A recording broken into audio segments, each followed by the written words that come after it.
Hey everyone, welcome back to another video. Welcome back to my channel. Jen, you're new here. I've lost over 90 pounds at one point on my GLP-1 journey.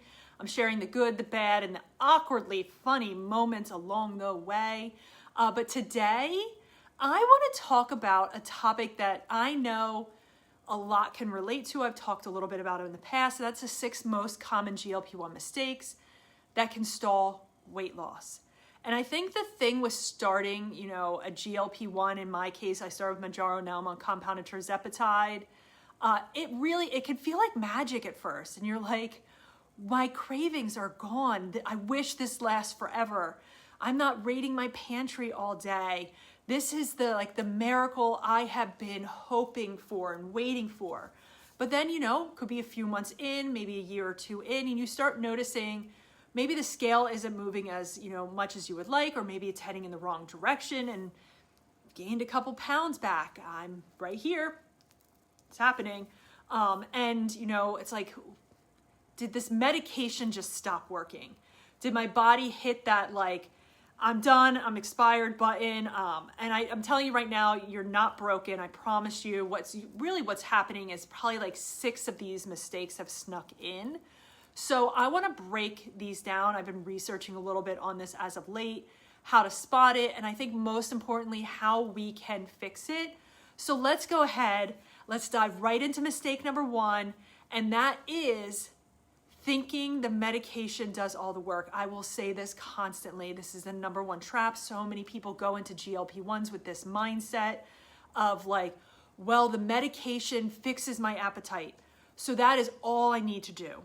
And maybe it is for a short period of time, but the reality is GLP-1s make eating less easier, yes, but they don't automatically make, eating better happen. And if you're still choosing mostly, ultra processed foods, maybe not taking in the vegetables for fiber or moving your body at all, the results will stall. And I like to compare it to getting a fancy treadmill. You're gonna buy it, it looks so good in your house, you're excited, but you never actually get on it. And guess what? It's really just gonna end up being that expensive clothes hanger.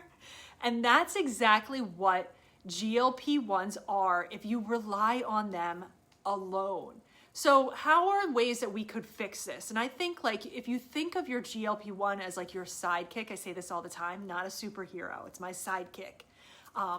You're Batman, the medication is Robin, you're still steering the car, you're making the calls, you are building the habits for your future healthy self. The med is making it easier to stick to those choices at that time. And I think a good habit check-in is to ask yourself weekly, am I prioritizing protein? Am I, moving my body at least a few times a week? And it could look different for each and every one of us. Am I drinking water instead of, say, Diet Coke or Coke 24/7? Okay, I'm not a big Diet Coke person, but I had a Mexican Coke the other day. Oh, that was so good. It was everything I hoped for and more. But I'm not much of a big soda drinker, so I could have one and then be good for a couple weeks. But then mistake number 2 is, before, not eating enough protein. I talked about protein before, and this is one of the most common because, let's be honest, when your appetite drops, you're not exactly craving shredded chicken, craving cheddar, cottage cheese. You're just not craving these things. Sometimes you'll be fine with coffee, half a granola bar, and you're like, oh my God, that's all I've had today. But here's the sciencey part. When you're in a calorie deficit, your body needs protein to hold on to muscle. So if you don't get enough, then your body's gonna say, okay, cool, let's just burn some muscle along with the fat. And that's how I think people lose weight, but then end up with, say, a slower metabolism. And nobody wants to lose weight. They don't want to feel weaker. You don't want those things. So I think the best way to fix it is just set a very simple protein target. If you only track one thing, let it be protein. And I think a lot of experts, I say, is 0.7 to 1 gram per pound of body weight. Work with a doctor, work with a registered dietitian. But honestly, I think it's smart to just start small. Maybe look at 25 grams per meal. And here's what that could look like. Maybe, like me, I have a protein coffee, sometimes with a piece of fruit on the side. Lunch, sometimes I make a chicken wrap with like Greek yogurt, tzatziki dip on the side. For dinner, I have shrimp, or I'll have a steak with some veggies. I'll sneak in like maybe a, cottage cheese or a yogurt bowl. And I know if you're sick of chicken, I've been there, I get it. Rotate it up, chicken sausages, turkey, eggs. There's a lot of options out there for you.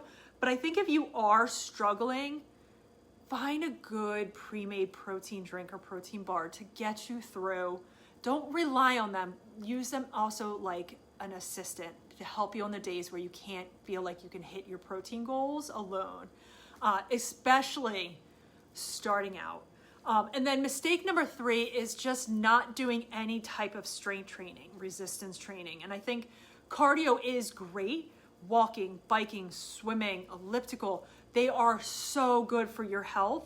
But if you're not picking up any, say, form of resistance training, I think you are really missing out, because when you're in a calorie deficit, which you are on, if you're taking a GLP-1 for weight loss, then your body is trying to decide between burning fat and muscle.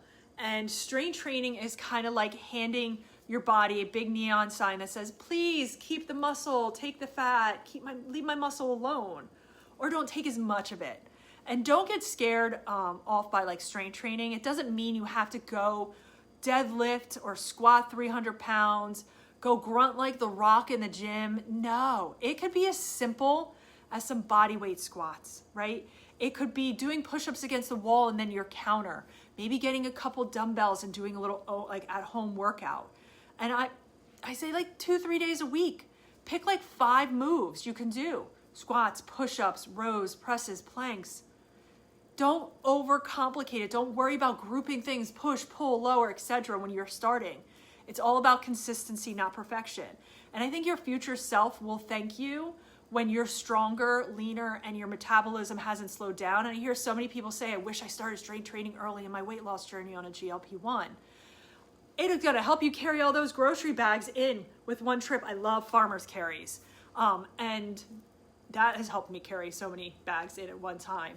And then number 4 is restricting calories too much. And this might sound weird, because isn't eating fewer calories the whole point? And yes, but I think eating too few can be a detriment to your health. My opinion, not a medical professional. I think we all fall into this trap sometimes, especially on a GLP-1, when our appetite like just tanks and you're like, oh my God, I was only able to get 800 calories in today and I can't eat anything else. And then you see, well, all of a sudden that scale's dropping fast, but then your energy crashes, your hair starts thinning, your period might get irregular.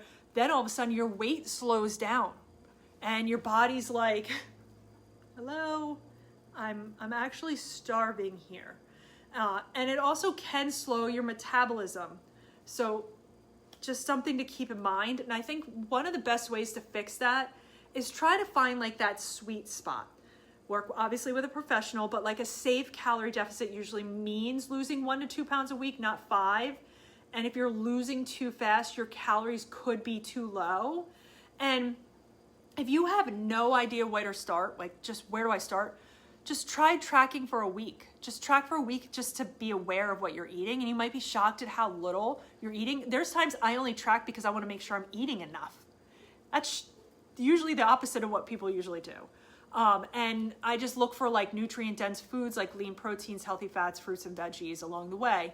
And another way to think about this is like GLP-1s, they make it easier to not overeat, but your job is to make sure you're not under eating. At one point, I was setting timers to remind myself to eat, even smaller meals. And I'm going to say this, and this is my opinion. Once again, not a medical professional, but I do think it is odd that there is this like one size fits all approach that says like 1 to 2 pounds a week is healthy. But does that mean like we're grouping people that are, say, starting at 400 pounds, they have over 200 pounds to lose, with somebody maybe starting at 180 and has like 30 pounds to lose?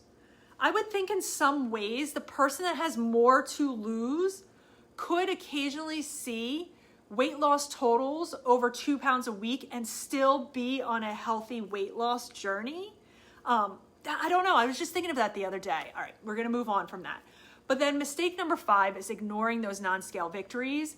And I want to say, like, raise your hand if you've ever stepped on the scale, or comment below, and you've seen it go up 2 pounds and immediately you're like, I'm done. I don't want to see the scale again. I did everything correct. I've been there. I've done that. And here's the truth. The scale is just and should just be one data point, is what I'm telling myself if you watched one of my videos earlier, because it doesn't tell you the full story, and it doesn't tell you that your jeans now are fitting looser. It doesn't, celebrate that you just walked a mile or 2 without stopping, when before you couldn't even walk a quarter of a mile. And if you only focus on the scale, I think you will feel defeated, even when you're actually making progress. And I think one of the ways to fix this is look for different ways to track non-scale victories. Do the progress photos, even if it's just once a month. Take like weight and hip measurements. And also, how do your clothes fit? What are your energy levels? How's your mood? Any strength gains at the gym? Are you all of a sudden going, this weight feels light, I gotta move up? And I think sometimes the scale is stuck, but your body can still change. And that's why we can't really let like a single number decide if we're winning or not. That's what I got to keep telling myself. And then mistake number 6, the last one, is forgetting about long-term habits. And this is probably the most important one, because let's face it, most of us won't stay on a GLP-1 forever. Maybe it's because of insurance coverage. Maybe it's because of side effects. Maybe it's just a personal choice. And if the only thing you've learned on this journey is the med keeps me full, then what happens when you stop? It most likely will be the weight will come back on. I don't want it to. I don't want it for anybody. But if you've used this time to actually build habits, eating balanced meals, strength training, walking more, managing your stress, then you are hopefully setting yourself up for long-term success. So then how do you fix this? And I think use this season as practice mode. You're learning what foods keep you satisfied, how you feel on certain foods, how to prep a healthy meal, how to move your body in ways you actually enjoy. Do the things you enjoy. And that way, whether you're on a medication or not, you've got the tools to keep like the progress going, and you're gonna have ups and downs. It's like training wheels. Eventually you want to ride the bike on your own, right? And sometimes you don't. So let's give a quick little recap of the 6 mistakes to avoid on a GLP-1. And I think it's just like thinking the med does it all. But we got to stop that. We got to make sure we're eating enough protein. Don't skip strength training. Don't over restrict your calories. Don't eat too low. Like, don't obsess over the scale. And don't forget about long-term habits. And listen, if you're making some of these mistakes right now, I am, and it's okay. We all have these moments. And I think the most important thing right now is to know that you can do better. You can start doing better, even 1% every day. GLP-1s is a tool. They're gonna make it easier. They don't replace the work. They don't. And they're not like that missing link at times. I'm struggling right now with some of it, but I want to build a life where I'm feeling stronger, healthier, more confident than I've ever been. And if this video was helpful, please, I would love if you hit the like button. Subscribe for more, fitness content for GLP-1s on my boring GLP-1 journey. And I want to hear from you. I think, what is one of these mistakes that you think that you have made? Just drop it in the comments. I promise, zero judgment, because I've made them too. And to be quite honest with you, over the summer, I was killing it with protein, hydration, steps. I was lacking in my consistency in the gym and the consistency just clean eating, right? So with or without this medication, I probably would have seen, like I am now, a little bit of my weight go up. And so I'm getting back to reminding myself of all these little simple things to either avoid or to do to keep me going and heading in the right direction. But I want to thank you all for checking out today's video. I will catch you all in the next one. I hope you love my shirt. I'm part of the Zelke's Pinball Club. No, I'm just kidding. It's just an arcade at the beach where we go to. And it's a little chilly today and it just cracks me up saying Pinball Club because I am not good at pinball at all, but I will keep playing. I've been playing since I was like 5 years old. But enough of my ramble. I'll see you in the next video. Bye.